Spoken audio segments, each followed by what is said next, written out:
Live from the shores of Lake Erie in our Menor Lagoons outdoor studio, this is the Morning Smack.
Didn't anyone ever tell you it's not nice to hit a lady?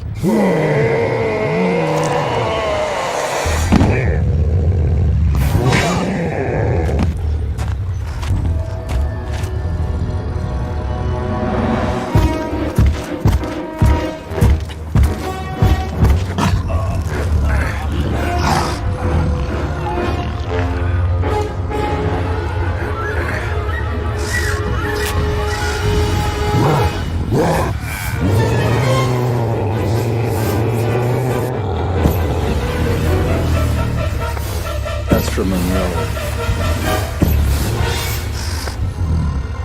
That's for little Kyle. And that's for Bob, you son of a bitch.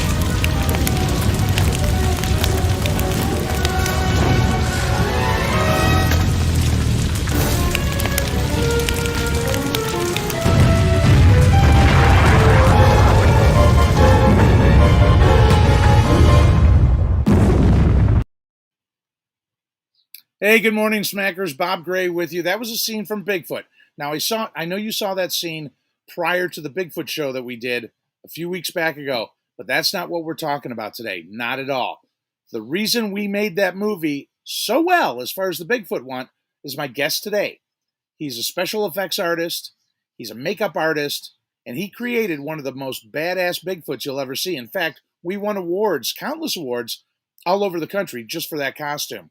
He's ripped and he's awesome. And the guy that made it is joining us right now.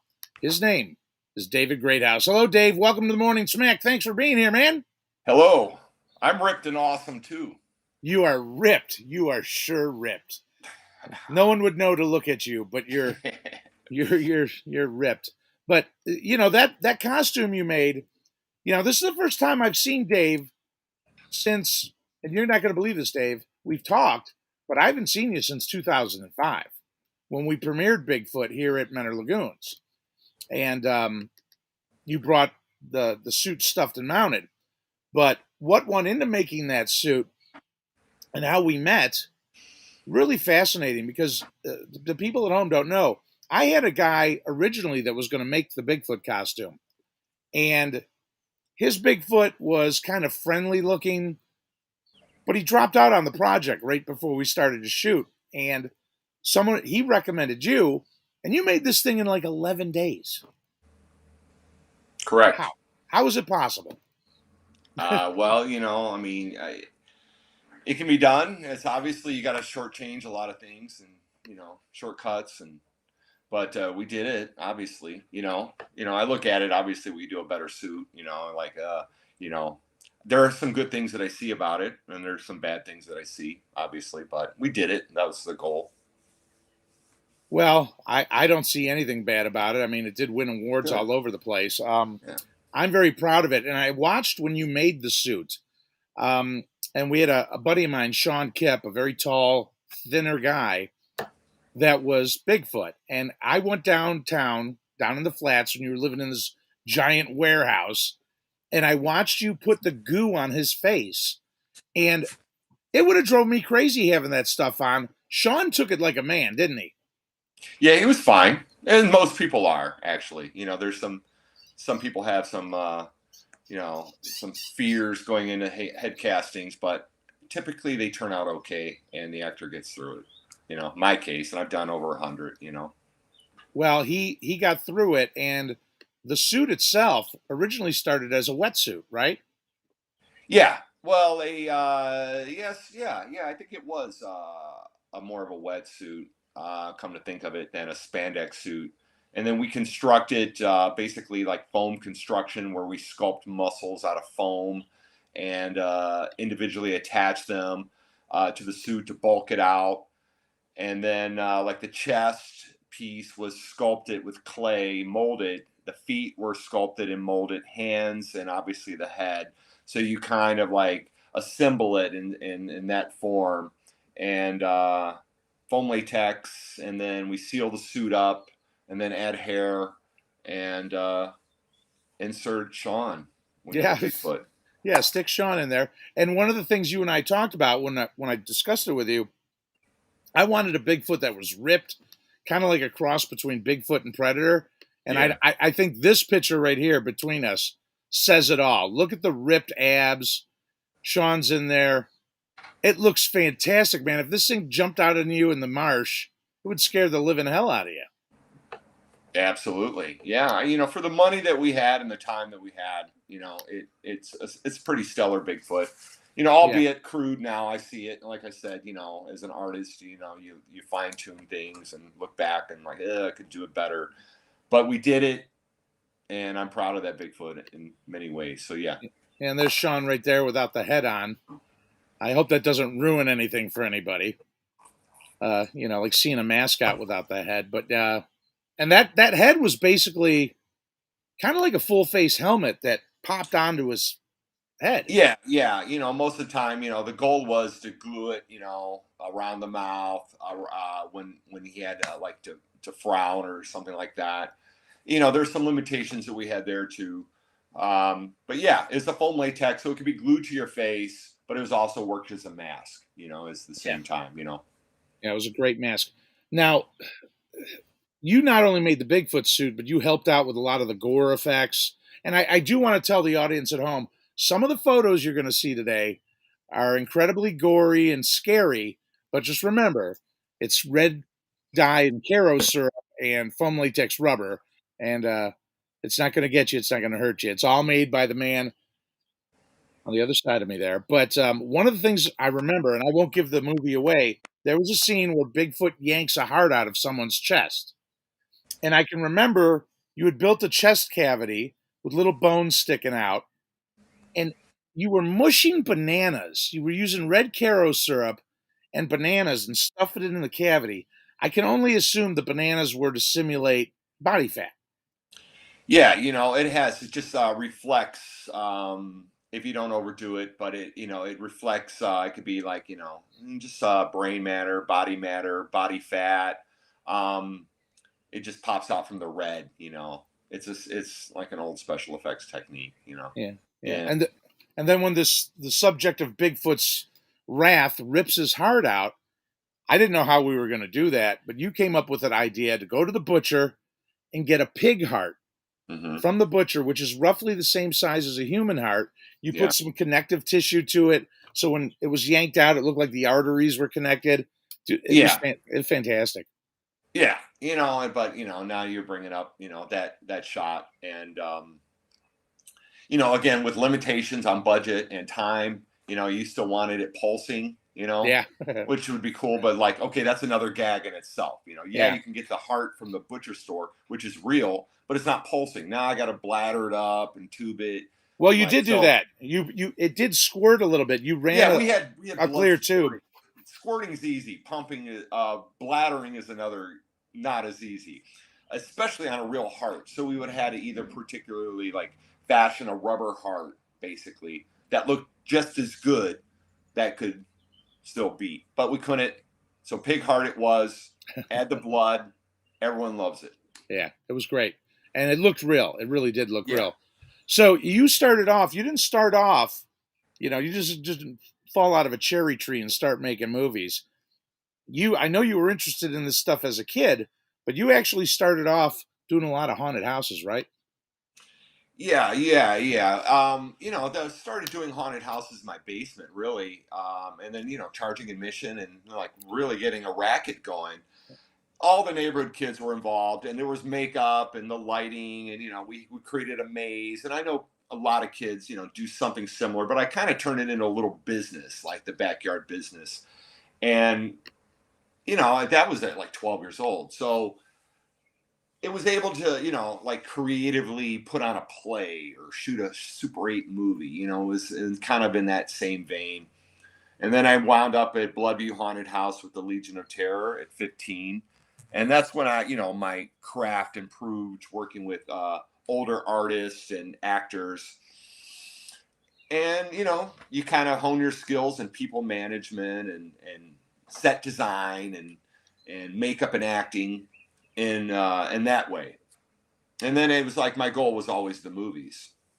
So then next step is, what do you want to do with that? So I went to Hollywood. Well, we all go to Hollywood for a while, don't we? I did 9 years, Yeah. I started, the last couple was back and forth between Cleveland and LA. I started making a documentary film on my haunted house origins. And that led me, with a 16 millimeter film camera back to Cleveland to film. Then back to, so I was like double dipping for a couple years. But I definitely got in, like the early 90s, when there was still lots of practical makeup effects. There were a lot of studios hiring large crews to do these movies, before CGI took over. And so a lot of the guys, the effects guys, there's still some making monsters. Some, went to straight makeup. Some went to CGI, some Well, straight into filmmaking or a different path. CGI has gotten so good now; it's hard, to dismiss it. When we made Bigfoot, and it was 19 years ago when we made Bigfoot, um, the CGI was not nearly as good as it is today. And I insisted on practical effects. I'm glad I did. And I would still want to do a lot of practical effects if I did a horror film today. But it must make it hard for the makeup and the special effects artists to compete with that when you got some kid sitting at a desktop doing effects on his computer. True. Yes. Yes, absolutely. There's a limitation that practical effects have, which I find, beneficial in many ways, versus like the sky's the limit with CGI. So there's a tendency on set, you got to keep moving, and it's easy to shoot a plate shot of the scene blank and then let the CGI guys work on it for the next 3 months, versus like trying to get a puppeteered full scale creature to maneuver, that's just one example, but also like, the future of like makeups, like why have makeup when you can have a CGI makeup, so that's it, all that stuff, but fortunately, in the independent world, which I mostly reside in, practical effects still rule. Yeah. So there you go. Yeah. Well, let's take a look at a couple of your photos right now. Some of them are classics. Some of the stuff you've done is an homage to classic time. Like here's you. I know this is you, right? As the Wolfman. No. Oh, that's not. Bela Lugosi. Oh, let's get rid of him. And wait a minute. So you didn't do this one either? You're picking out the wrong pictures, my friend. Okay. Well, how about this one? You did that one. Yeah, that's me. It's me with mushroom head at the Halloween show. That's right. People don't realize, and I didn't mention that you do all the masks. No, I have done all the. There's currently different guys doing them now, but I've done. I've did their masks for 12, 13 years certainly, and I'm still in love with those guys, and my best friends are in the band and all of that. But you got to keep moving. That's a full-time job. Mushroom Head demands a lot, man. That is a working band, and so it's like I got my thing to do, but I always continue to work with Mushroom Head. on videos and everything else. I'm always involved with those guys. So Yeah, and those guys are athletes too. I was watching a video last night where you were documenting shooting a mushroom head video. It was a big fight scene and bloody, and those yeah, guys were flying around like crazy. They're they're no very sham. very high energy band, certainly. Yeah. Now what do we got here? What's this? That's not you either, is it? That's Mr. Hyde. Yes. All right. You know what? These pictures were on your Facebook, so I grabbed Those are them. my classic influences. Oh, okay. All right. So we got one here, and I know we discussed Sean having his head encased. You did it to yourself too. Yeah. So That head gets. That one was for Escape from Death Block 13, my friend Gary Jones' film, and something happens to me. I'll save it for the viewer, but I'm in that film, so I made a head of myself, and yeah, it's pretty good. So you had to open your mouth, expose your teeth, and you had all that clay in your mouth.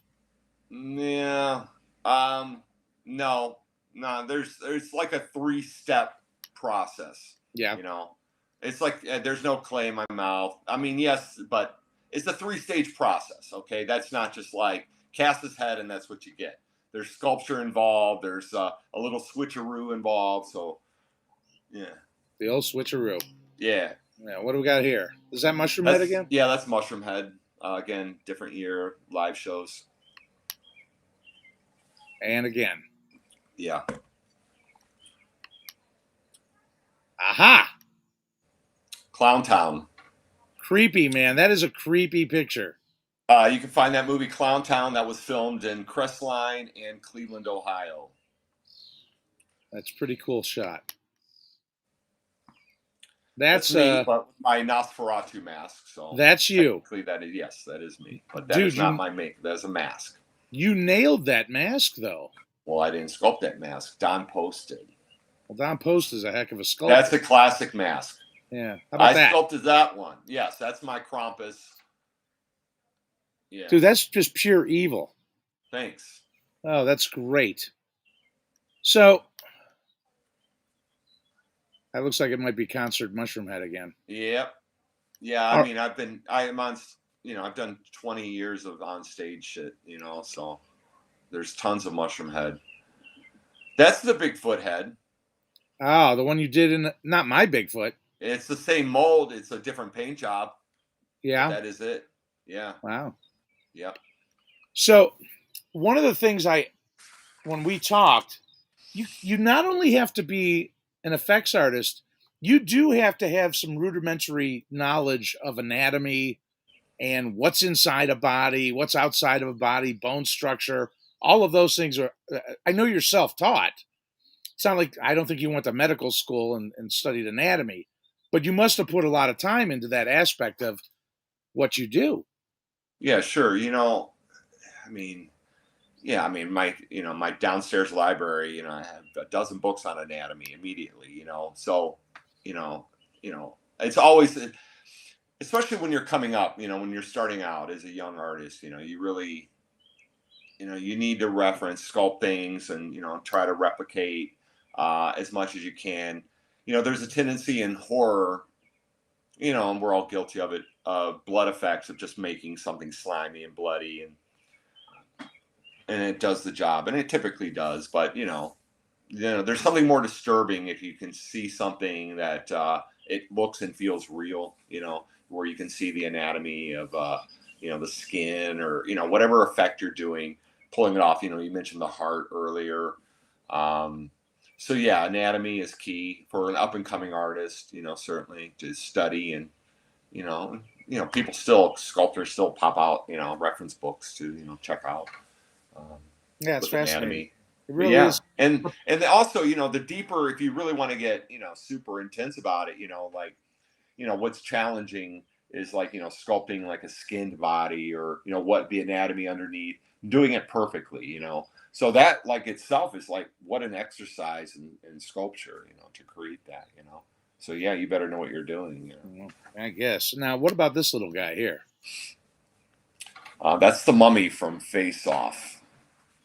Yeah. Let's talk about that. So people were bugging you to try to get on that Sci-Fi Channel show Face Off, and I think you sent the Bigfoot costume in as part of your audition tape, right? I don't recall, but if it's on there, maybe. Yeah. I mean, So I created. Don't get me wrong. I created my audition tape was pretty cool. I've done hundreds and hundreds, thousands of damn makeups. Over my life. So you know, and I'm good at talking about myself too. So that doesn't hurt. so what was that process like from audition to getting on the show? I mean, you were on for a while, so you were out west for a little bit. I think 3 months. Wow. Yeah, I think it was. I mean, shit, it was like July 5th to Labor Day, I believe. I think that's the time frame, if I'm not mistaken. Yeah, yeah. It So, must, I was watching that show, and a lot of the assignments they gave you was more. I believe they were more whimsical and fairy like, and not your typical David Greathouse, you know. But you hung in there, man. You hung in there really well, and you had some great guys going up against you. oh, fabulous guys. I mean, come on now. Those guys are hard hitting and powerhouses in the industry currently. Yeah. And also, I mean, they're just brilliant. The Well, guys that were on that show, for real. well, it seemed like everyone was rooting for each other on that show. Um, and it probably was really sad when you were called to leave the show. You were done. You must have built some friendships with those guys. Oh yeah, still today, Yeah, absolutely. Yep. yeah, it's great if you can find it. What season was that? Was that 6? 4. Season 4. Look it up. Sci-Fi Face Off. Let's show a Yeah. couple. Let's show a couple more pictures. Here's a guy. Here, check this guy out. Oh, That's face-off makeup. one big eye, one tiny eye, or no eye. Is that no eye? Yeah, he's got an eye. It's a hybrid of a bumblebee and a man. Hmm. Kind of a mad scientist bumblebee man. And you made that's really nice. I like that. And I think Thanks. there's another shot of it. Is that him too? Yeah. Look at that, dude. I mean, your imagination is what's so fascinating because you have to come up with these ideas. I mean, I'm sure Face Off said make an alien that looks like a wasp, and then you got to turn it around in your head and try to make the most clever, kind of cool thing. So that thought process, it's nothing I could do. I could never do it in a million years, but you can. Well, yeah, yeah. That the ideas really aren't the problem, or as far as like, and the idea immediately rushes into your head. For me, I mean, like a freight train, like bing, whether it's the right idea or the wrong idea, that doesn't matter. But the ideas aren't the problem, for real. But Yeah. executing them properly, technically, in a limited amount of time, that's the challenging part, for real.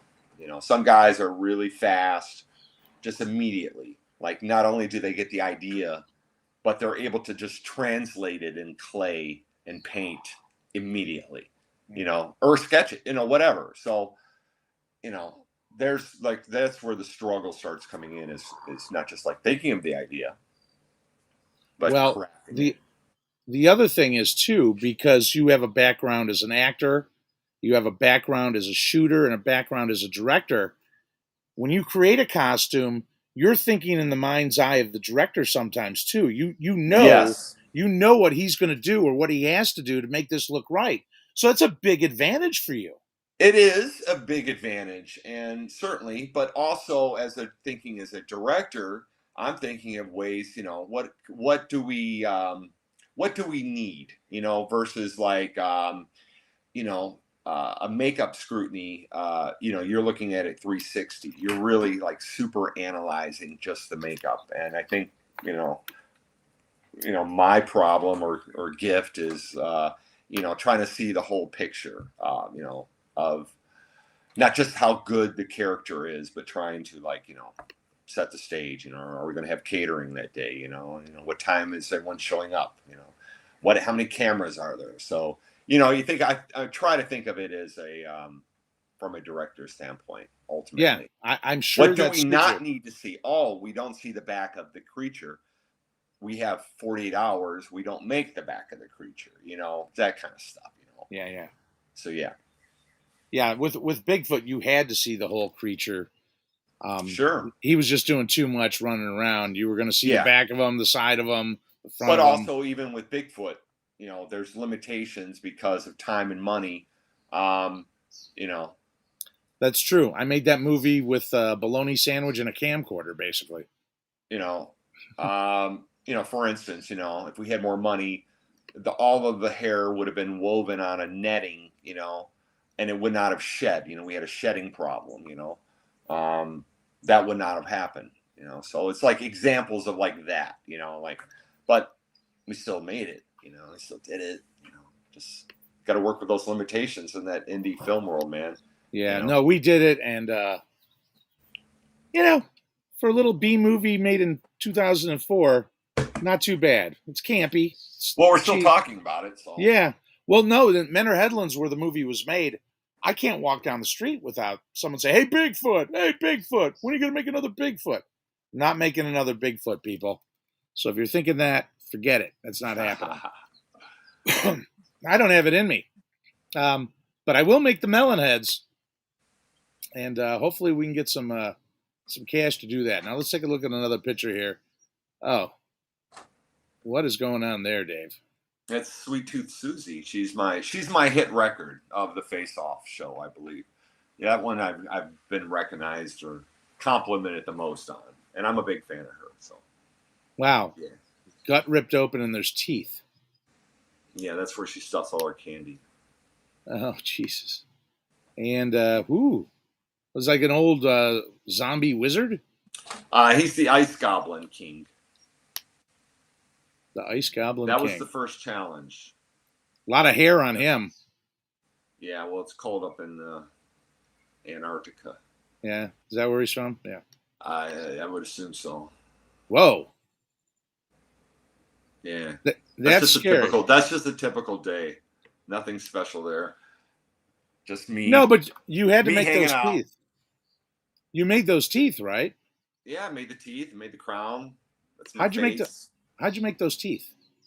You take a cast of your teeth, you sculpt them, you make a mold of that, and then you make dental acrylics, hard resin, and you make 2 shades, your teeth shade and then your gum shade, and then polish it, a little polishing, and hopefully they fit nice and go to town. Awesome. Teeth. Just a typical day. Yeah, typical day. I think here's another typical day for you. Is this like a Frankenstein with the flat head? Yeah.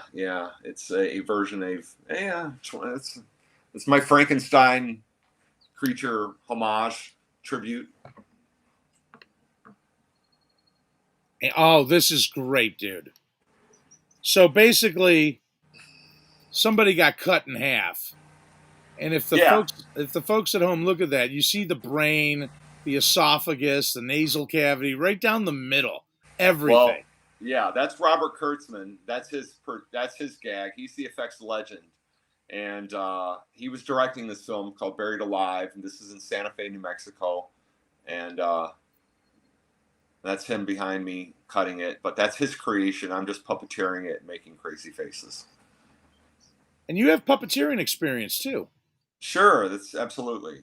It's acting. Puppeteering is acting, and it starts with wiggling a tentacle or something, and then I basically because I was tall and skinny, they threw me in a lot of suits or test models, and so when I first moved to Los Angeles, I was getting offers to play creature suits, and probably one of my regrets was turning down a few for other projects, because there was like a different path there into real acting that I had, but I just chose differently. But I still get in creature suits occasionally, and still like being creepy, and whenever I can, Well, yeah, because once you're in the suit, I would imagine that your psyche takes over and you become that character because you look at yourself in the mirror, you see how you are, and it probably helps with your performance, knowing that you're grotesque or terrifying. You could really get into it. I mean, I would think.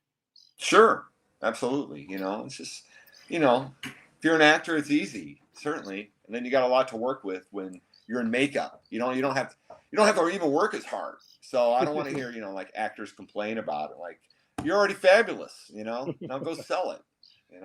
That's right. And here's a shot of this is you guys working on somebody. Was that a skull cap? And then what'd you do there? Well, that's the same. That's the movie we saw earlier. That's Buried Alive. Uh-huh. That is Beth Biasella, and that's Eva Losa. And Beth played the witch, and that's us in our trailer, getting her into makeup every day. And how long did it take you to get her prepared every day? That was probably an hour and a half. We probably got it down to an hour and a half time, I believe. It's probably 2 hours at first, and because she then wears a wig and hands get glued on, and contact lenses, and it was staged makeup. It was prosthetics, different pieces glued at a time, and we had a great time out there. I was out in Santa Fe, New Mexico for 4 months. Wow. So that was wonderful. Hey, for you viewers at home that are just tuning in, we're with David Greathouse, special effects expert, makeup expert. He creates creatures. He's done a lot of movies, and we're glad to have him today. And we're showing off some of his creations. What else we got here? Let's take a look at this. Oh, that's mine. Okay, that's Bigfoot lurking. You made that. And that's a handsome shot. That's probably. Yeah, let's go back to that handsome shot. He's just ripped, dude. He's totally ripped. Yeah. Yeah, that's his GQ shot right there. And I noticed, on the crown of the head, Bigfoot and everything you see, he has a higher crown of his head. And you did that there, too. And actually, that helped him look a little bit taller, didn't it? Yeah. Yeah. And then this guy is pretty evil looking. Yeah, that's my pal, Dembski. He's in I didn't create that makeup, but we applied it, and that was for my movie Legion of Terror. That's great. Oh, somebody got mushed. The Rage.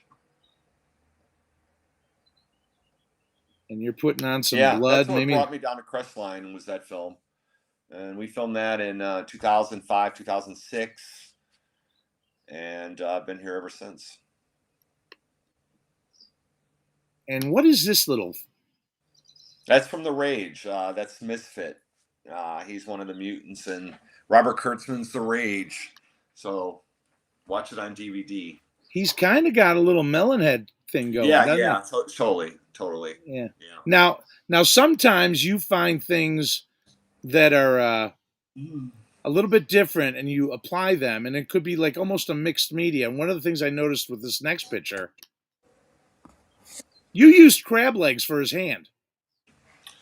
Yeah, we have a mold. That's not like real. It's a mold of a crab leg, certainly. Yeah, those are plastic, but we molded a crab leg. Yeah. That's neat. And what else we got here? Let's see. Did I show all these? Yeah, I showed that one. Wow. Terrifying. Just a typical day.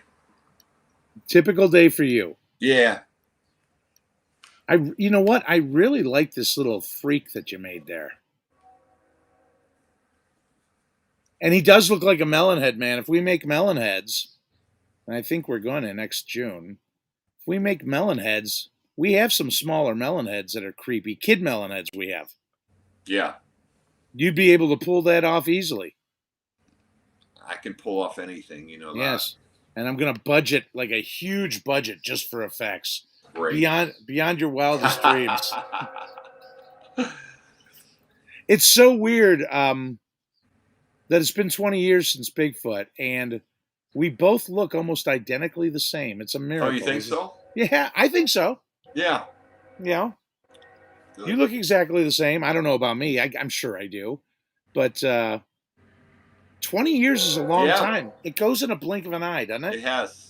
Yeah, it's very strange, what we thought of like 20 years ago, like we were really different points of our life. Like we could have done the last 20 years staying on our head. Yeah. Yeah, it's funny, isn't it? It was yesterday. It was yesterday. It's wild. It totally is. Yeah. So the 21st century is a little confusing in many ways, like in time frame, it's kind of weird. You know? thinking, especially the last 10 years. Yeah, Yeah, at least for very me. quick. Yeah. So next year, I'm going to talk to the city. They've shown the city of Menor has shown Bigfoot several times. They've got a big amphitheater out here now that holds about 9,000 people.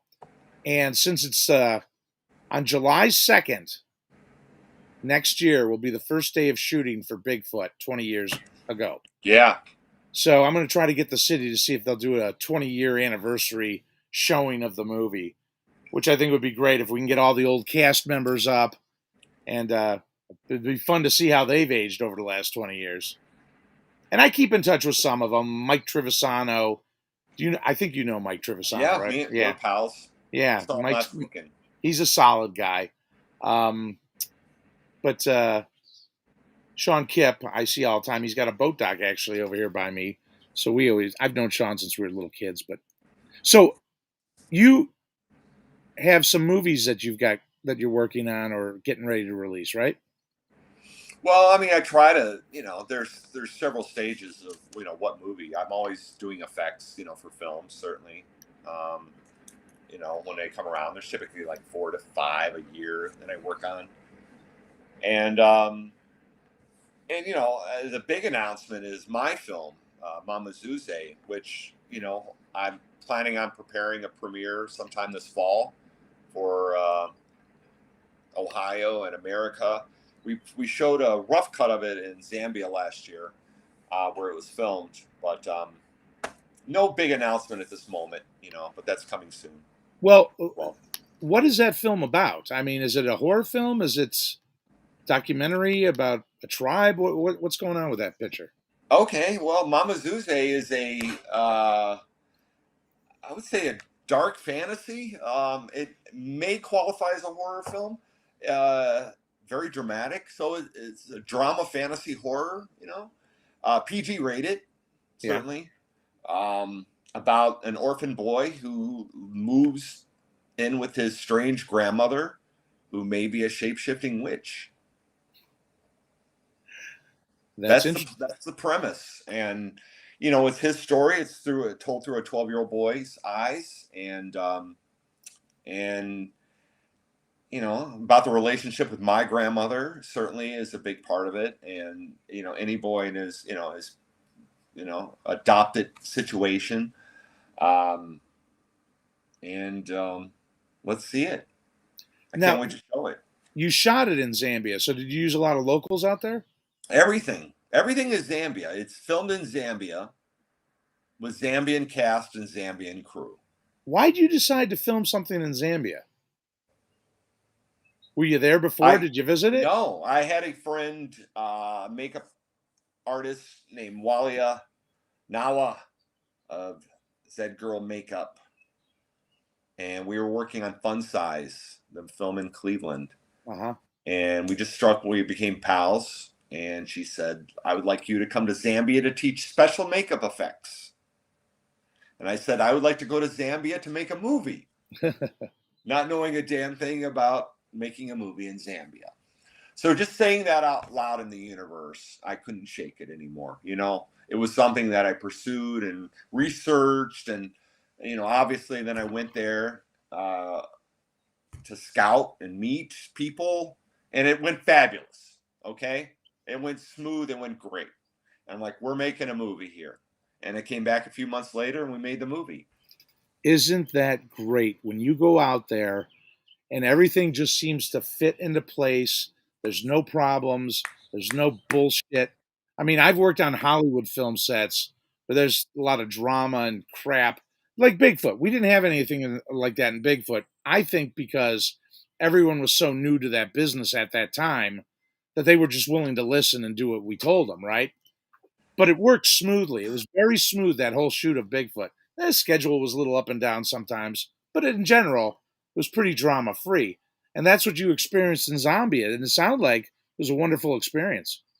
Yeah, it was. It was a wonderful experience, and, we filmed, we made our movie, we shot our film, while there, there was, obviously it's filmmaking, there's tons of obstacles, and there, it wasn't like every day it was smooth sailing, it was tough with schedules and money and you know, everything. You know, there were still challenges to make them as it is.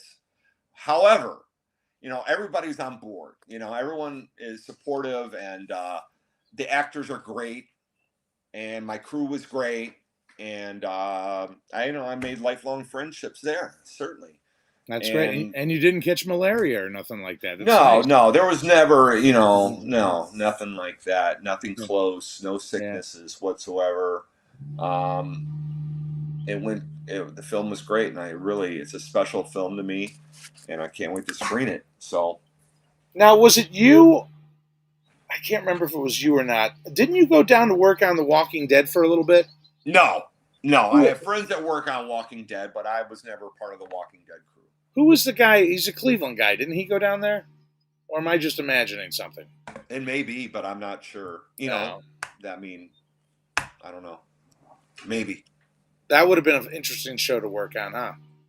Sure. Yeah. You know, it's and again, I have friends that have worked on every season of The Walking Dead that I communicate with, and so I live it through them, basically. I would imagine that you have to work extremely fast with the amount of, Walking Dead that you've got to create all the time.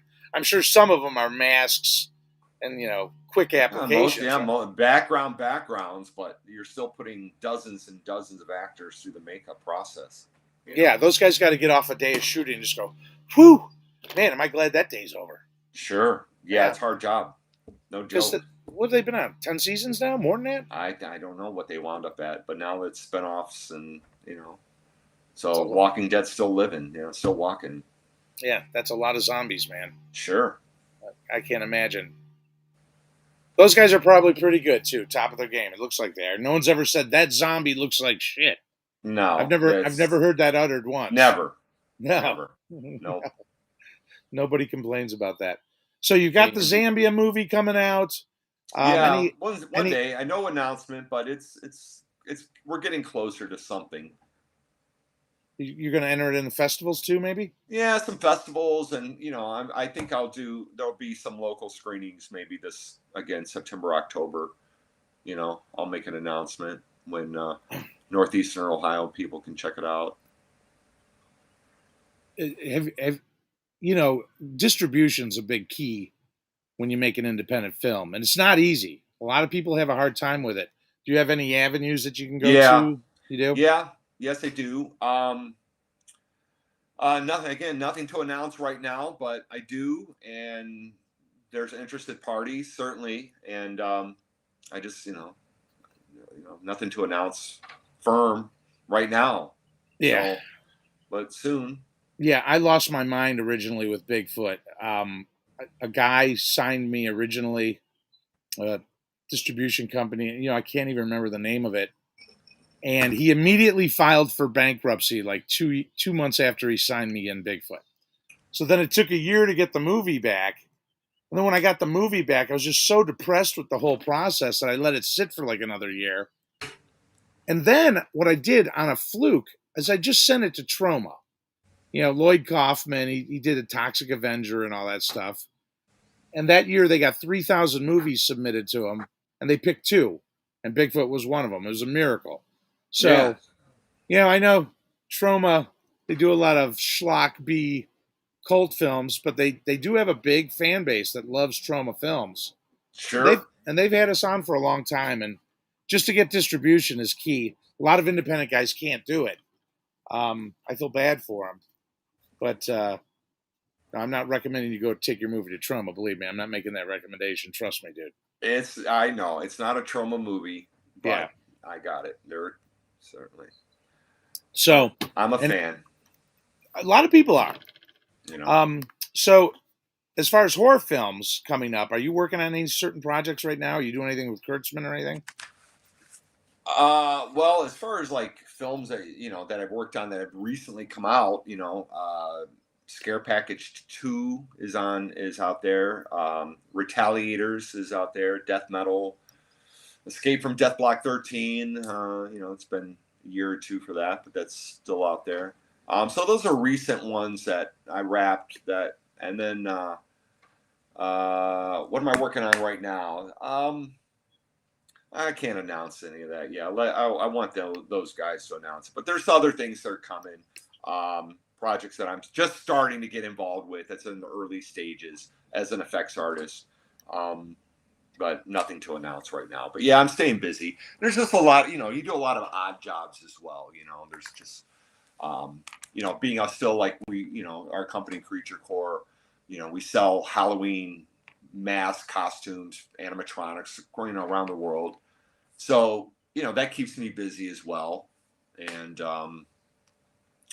still writing and, still putting finishing touches on my film, my Mama Zuze. And so it's always a busy day, certainly, But, What'd you shoot that on, Mama Zuze? Red camera, 5K. Yeah. Yes. Yeah. It looks great. Yeah. So much better than the wind-up camera we used for Bigfoot. It was of a time, Yeah. You shoot what you have. I was prepared to shoot with a smaller camera, but we wound up luckily scoring a red rental in Zambia, and my director of photography was awesome, and it's a beautiful movie, man. Just the images, awesome. Every shot is beautiful. All right, so that's number one. We shot a beautiful movie. The music is amazing. The soundtrack, the performances. So I really raving about it. I did a good job.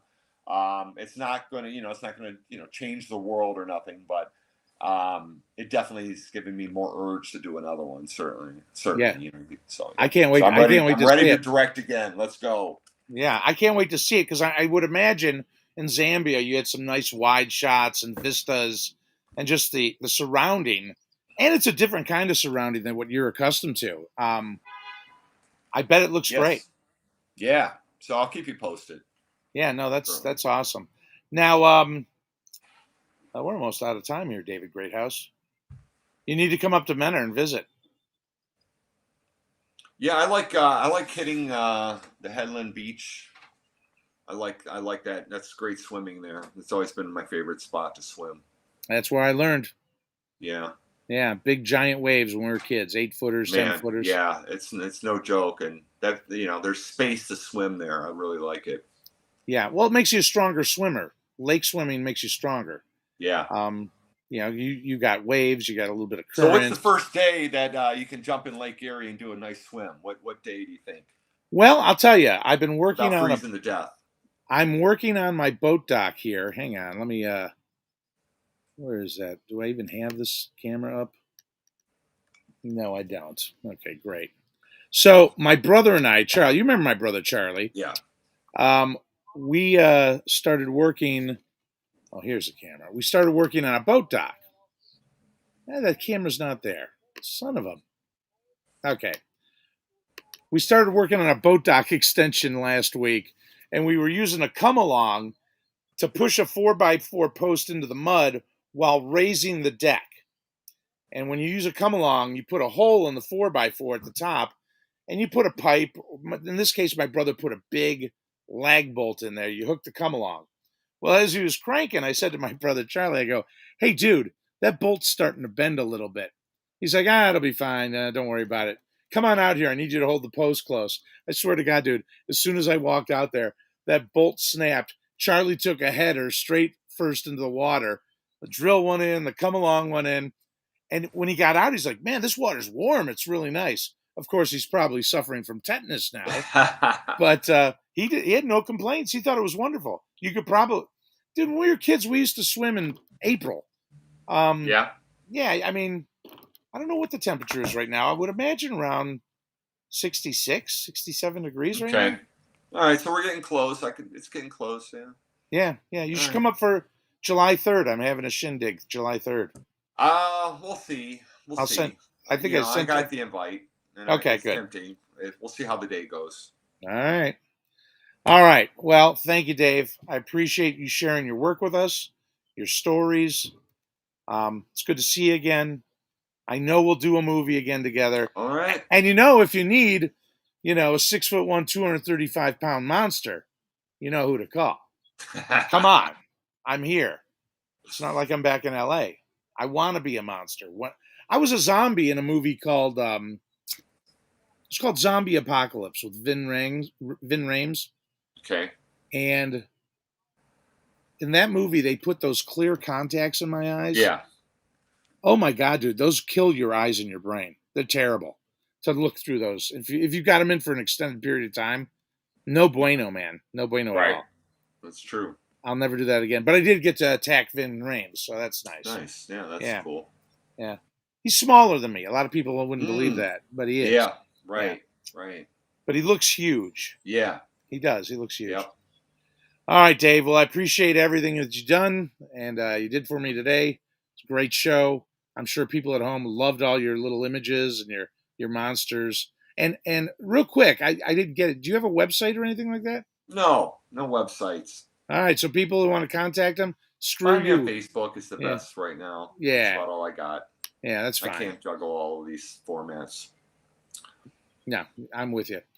All right, Dave. Well, I appreciate it. Thanks, buddy. Bye. Thank you very much. All right, everybody. David Greathouse, special effects master. You know, the goal of this show is always to bring you new and interesting people.